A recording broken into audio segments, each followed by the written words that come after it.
Have you ever noticed that when things go wrong at work, eyes sometimes turn to a specific person? Even if they have no direct connection to the project, that person's name starts coming up more often in meetings. If you've experienced this before, you're not alone. In psychology, this is known as blame shifting, and most of the time it's no coincidence. It's a common psychological process in workplaces. Imagine this: an urgent meeting call comes in. A client project has stalled, delivery is delayed, senior management wants an explanation. You were only involved in a small part of that project, but suddenly your name comes up in the meeting. The process stalled because the data didn't come in on time. And everyone is looking at you. All of a sudden, all the focus shifts to you. How would you feel in this situation? Sometimes situations like this happen in the workplace. When a problem arises, responsibility can sometimes fall on a single person. But in reality, the situation is very different. The data was ready on time, perhaps the data was checked a few days later, and the shortcomings that were noticed emerged too late to be remedied. All of a sudden, all the responsibility falls on you. So how does this happen? This situation is not just about the manager holding you responsible. It is a much more systemic situation. In workplace psychology, this is called the scapegoat. In other words, some people become the default owners of mistakes due to their hierarchical position, personality traits, or lack of social power. When a mistake occurs, people unconsciously choose the easiest target. According to social psychology, people prefer the target that will provide the most relief with the least risk. Do you point to upper management? No, because they can punish you. Therefore, the blame usually falls on the person who appears most vulnerable. When a project fails, the real reasons are often multi-layered. Perhaps there was a communication breakdown, perhaps resources were insufficient, but upper management usually doesn't want complex explanations. They want a simple story. The question, who is to blame, naturally turns to you, because within the system, some people may come to be seen as the weak link over time. When there is success, everyone takes credit. We did it. But when there is a mistake, most people downplay their contribution. I wasn't really involved.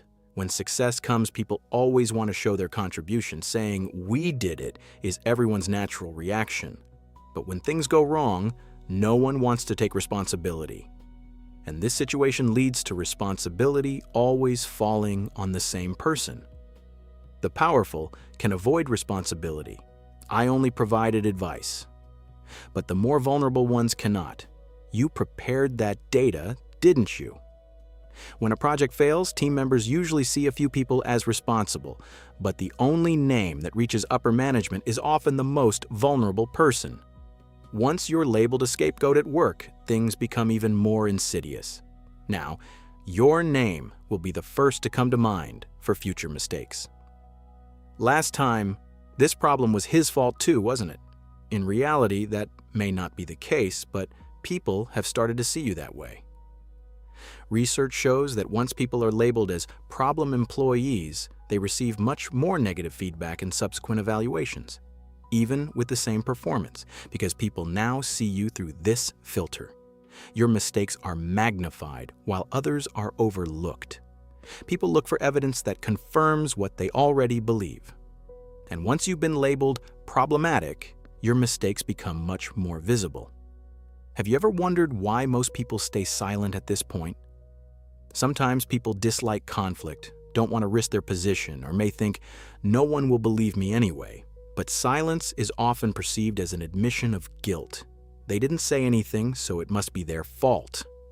So, what should you do in this situation? Because it's not just about psychology. If it's career-related, taking the right steps is essential. Staying silent or not reacting can make the situation worse. That's why it's crucial to act strategically, both to protect your rights and to avoid unnecessary accusations. Now, I'll give you a few ideas. Number 1, defend yourself early and clearly. When you are accused of something, your initial response is crucial. Correct the situation politely but clearly. For example, you could say, I understand, but I want to clarify the situation. Things went according to plan. The delay may have occurred at another stage. There is no need to be aggressive. You are simply stating the truth. And doing this immediately in front of everyone clarifies the situation. Number 2, increase your visibility. It's not enough to just do your work and contribute. You also need to make sure people see it. Gently share your work in meetings, team communications, or reports. For example, I've completed this stage, I'm attaching the details. I finished this, ready for the next step. This way, your contribution to the process is visible to everyone, and no one can say this person didn't contribute.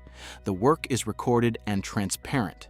This isn't paranoia, it's building a professional safety net. Number 3, build allies. Often, the scapegoat is someone who is isolated within the team. If you're alone, it's easy to blame you, but if someone powerful supports you, the cost increases. So, build strong connections in your work environment, not just for socializing, strategically. Because in a crisis, it's crucial to have someone who can say, "This person always delivers on time, I know that."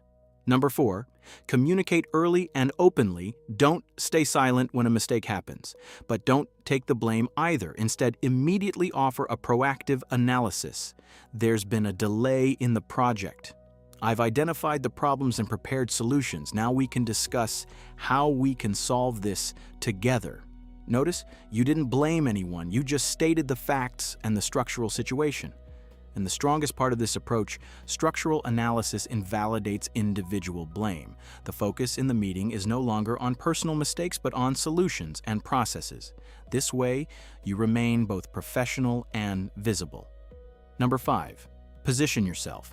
If you are always seen as just doing a specific task, problems related to that task will constantly come to you. But if you position yourself in a broader role or strategic position, you are now evaluated in a different category. You can do this even without changing your position or title. In your email signature, LinkedIn profile, when introducing yourself at meetings, for example, you can change perceptions by adding words like expert or consultant. Words matter because they directly influence how people see you. Finally, being a scapegoat is not a weakness on your part. It is a structural dynamic arising from how the workplace functions. But that doesn't mean you should remain passive. On the contrary, it means you need to position yourself strategically. You have to show that you are strong. The next time something goes wrong and everyone in the room looks at you, remember this: remaining silent is not a sign of innocence. Most of the time, silence is interpreted as an admission of guilt. That's why, when a problem arises, it's crucial to explain what happened early and clearly, rather than waiting for the situation to unfold. You shouldn't blame yourself, nor should you unfairly blame others. It's enough to simply state the facts. So, which approach do you take in this situation? Are you one of those who just wait silently? Or are you one of those who explain mistakes and problems clearly and in a timely manner? Understanding this issue is very important for resolving workplace dynamics. And if you're curious, in my next video we'll explore in detail the answer to the question, why don't people speak up at work?